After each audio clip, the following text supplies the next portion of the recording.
A lot of people are familiar with the stereotype of the incompetent, lazy, poor-performing government employee.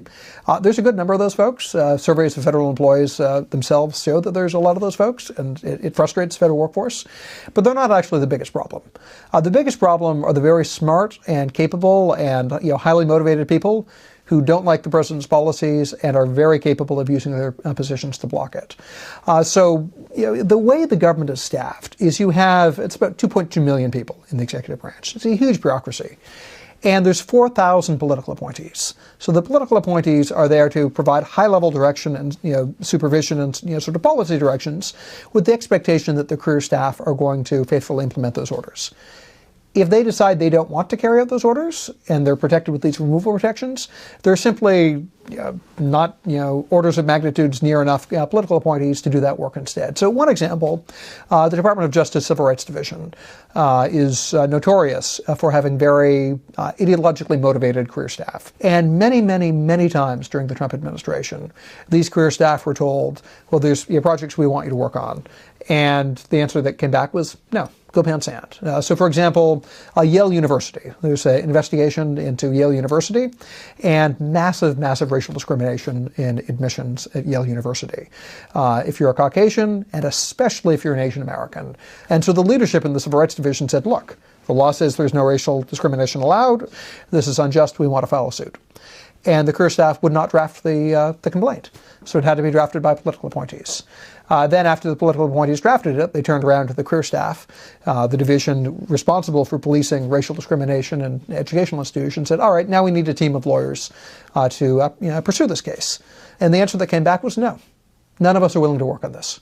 Now, they were able to bring the case at the end of the day because they were able to poach staff from other components of the Department of Justice that were less political. So they took some employees from the Civil Division, from the U.S. Attorney's Office in Connecticut, where Yale is located, a political appointee, and they're able to bring the case. But you can do that with one case. You can't do that with 50. Okay, so let me get this straight. You're telling me that they just simply flat out refused the order? They were asked to assemble a team. And the answer that came back was, no, we're not going to do that. Now, my understanding is they were not ordered to work on it. But look, if you order them to work on the case, then you've got attorneys working on a case who deliberately want to tank the case.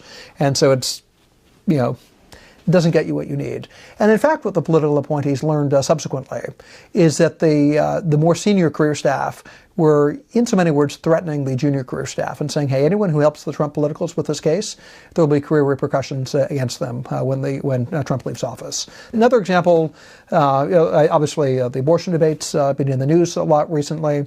There's a lot of mixed opinion, split public opinion on abortion. But one area where there's overwhelming consensus is that doctors and nurses should not be forced to participate in abortions. This is something, if you take a look at polling for decades now, 80-90% of Americans believe that you should have these conscience protections.